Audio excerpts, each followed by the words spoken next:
There are so many stories in the island of Ireland about valour, love, heroism.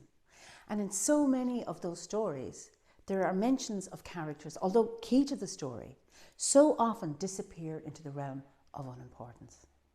Well, I'm one of those characters, and I'd like to tell you my story. My name is Sadhb. I come from the land through the Vale, the land of the ever young, the land of promise, the land of apples, Sheehan. Now, I'd like to say that this story happened when I was very young because, you know, I'm still young, but old by how you would measure time. And when I lived in my land, it was a wonderful world. It still is a wonderful world, where the sky is a brilliant blue, it's always summer, there's lots of joy and abundance, and it's rich in music and story and poetry and song. But there have been times when a dark shadow has hung over our land. One such time was when Sadhb came to plague us, or should I say, plague me. He was an evil sorcerer. There was no evil that he was not familiar with. And he had 2 vicious hounds, as dark as coal, and they were as bad as he. And they put the fear and terror in anyone who had the misfortune to encounter them. And even as they walked along, well, the flowers would wither. Such was their evil. For some strange reason, Sadhb took a shine to me, and he proceeded to woo me. And whenever he'd meet me, he'd puff himself up and he'd become lovely and handsome and charming. But of course, I didn't fall for his glamour. And the day came when he asked me to marry him. And of course, the thought of being married to someone like him, I said no. Oh, the look of rage and evil in his eyes at my refusal. He picked up his wand and he pointed it at me. And the earth began to shake, and this pain racked my body as I felt it being stretched this way and that way, and my arms were forced to go longer and longer and touch the ground. And my eyes, they moved to the side of my head, and my ears grew long, and I developed a snout, and fur began to grow on my body. He had turned me into a deer. And I saw the vicious look and the malice and the glee at my new form. Well, you know, my hearing and my sense of smell became so heightened, and this man stank. I could smell the evil oozing out of his pores. But I grabbed and attained my fionness, my deer wildness. And I began to run, and he laughed, and his 2 dogs began to chase me. If he couldn't have me, no one else could, and I could hear his vicious laughter as the hounds were chasing me. And you know, somehow hearing his vicious, vile laughter gave me energy to go on. And I ran and ran and ran. And of course, I was very familiar with my landscape. I knew the boundary of my land. I knew where every cola brack was. A cola brack, what you would call an enchanted doorway into your world. And I managed to flee from those 2 hounds and slip through a cola brack in what you would call today Sheehan. It was very different in those days. It was full of forests rich with oak trees and ash and rowan and holly, and verdant with wildlife, boar and deer. A land of plenty it was. I saw a herd of deer and I joined them, and I knew I'd be safe with them until I decided what I might do with my life. And I spent months on the mountainside with them.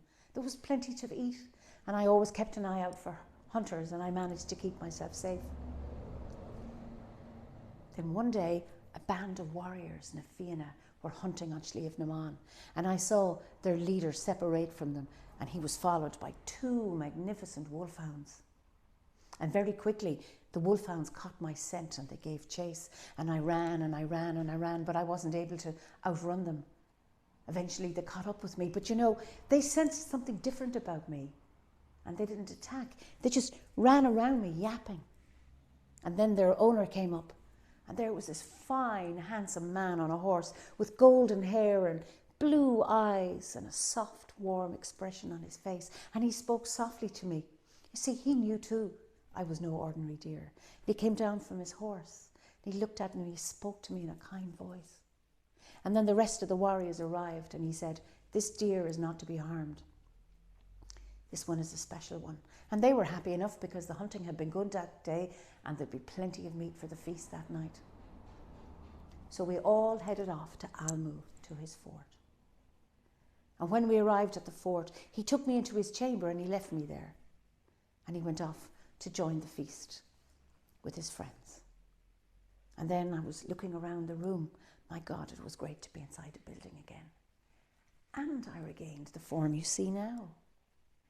And I noticed a basin of water and I went and I washed myself and I saw a robe and I put it on me. And I was very tired and I lay in the bed and oh, what a joy to feel a soft mattress and a pillow underneath my head after the hardness of the ground on that mountainside. And with such comfort, I quickly fell asleep. And I awoke later when the man returned, and you can imagine his surprise when he saw, instead of a deer, a woman lying in his bed. And he asked me who I was, and I told him about An Fear Dhearcadh, and he told me his name was Fin McCool, the leader of na Fianna.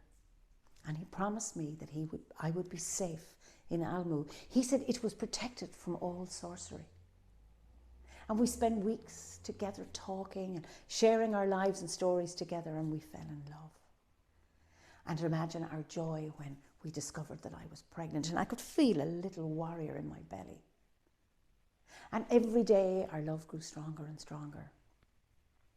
But one day our joy was marred when news came of a dispute in a neighbouring district, and Finn, as leader of the Fianna, had to go and see if he could resolve it. And I didn't want him to go and he didn't want to go, but he was duty bound. And he promised me he would be gone only 1 week. And that the servants loved me and they would take care of me. And he said, just on the 7th day, you just look out on the horizon and you'll see me with my 2 hounds and we will be reunited once more. And that was a long week. Indeed, it was a very long week.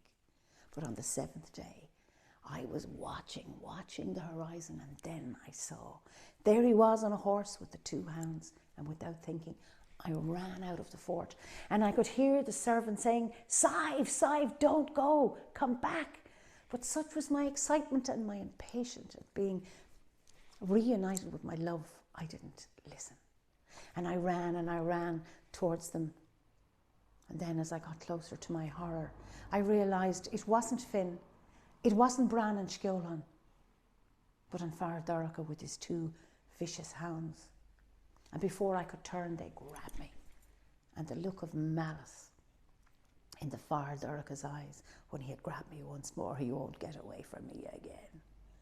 And I could feel my body changing back and racked with pain as I returned to my dear form, and then the vicious hounds were yapping, snapping at my heels. I was no match for them in this way. And they grabbed me and they took me through the Cóla Brac into the other world. But of course, I had regained my fionness, my wild dearness again, and I broke away from the 2 hounds and they chased me, but I outran them. And I found a hiding place and they couldn't find me. Well, An Fear Dhearcadh, his rage was palpable when I escaped the first time, but when it happened the second time, he became so vicious and cruel to his hounds, punishing them viciously. But such is the way of malevolence, it eventually turns on itself. Those 2 hounds had had enough abuse at the hands of their master. One day they attacked him. They killed him and devoured him. But with such evil inside their bodies, they began to rot from the inside out. And they had a miserable, painful death, and all that was on the ground was a black mass. And even to this day, nothing grows there. Well, I was free at last. No Fear Dhearcadh, no vicious hounds. I came out of my hiding place, I regained this form, and I went back to my family, and the rejoicing at our reunion just to be back again together. And a few weeks later, I gave birth to a beautiful baby boy with his father's golden curls and deep dark brown eyes. And I called him Oisín, little dear, for that is what he was. And he was much loved by my family and all our people. And little Oisín, he learnt the ways of our world. But after a few years, the time came when he had to go through the veil once more to meet his father and to fulfill his destiny.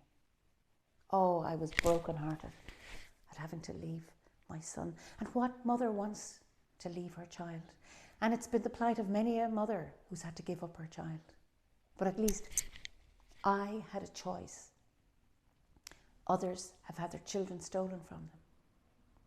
And you know, the time comes when we must let our children go to seek their own fortune. And you know, we never stop loving them. Still in all, it was with a broken heart I took Oisín through the Cólabrach and out onto a place that you would call Ben Bulben. And I left him, hugged him one more time, kissed him, and left him in a small copse of trees. And I moved back a little bit, keeping watch until Bran and Skjolon arrived, and it was as if they had recognised him. And the three of them started playing, and that brought such joy to my life, to my heart. And then my love came, Finn. And he was still as handsome as ever, but I could see the toll that the grief had played on him. But it really touched my heart deeply when he saw Oisín. And he recognised our son. He recognised his son. He said, I know who you are. You have your mother's eyes. I will call you Oisín, little dear, for that is what you are. And then it broke my heart to see him looking around. Maybe I had returned to him. Oh, and I so dearly wanted to return to him, but I couldn't. My destiny was to be in my world, where I could be truly free. I had reclaimed my Fionness, and now I happily exist as a deer and in this form. Anyway, the years went on, and I watched over Finn and Oisín as they had all of their wonderful adventures. And I'd always known that I would meet Oisín again. And of course, the day came when he came back through the veil to our land with his love, Niamh Cian Ór. Oh, what a day that was. And we had many wonderful times together, sharing our songs, music, love and stories. But the sad day came when Oisín said he needed to return to his own land. And my heart went out to Niamh at the loss of her love. We both knew, despite all his reassurances, that he would never return to us. You see, we knew that your soul needs to be where it needs to be. That is life. That is living. We both had loved earthly men and are the richer for it. And we both recognise that this sweet grief is the price you pay for such love, and that it's worth it. Such is the power of love. Sheehan.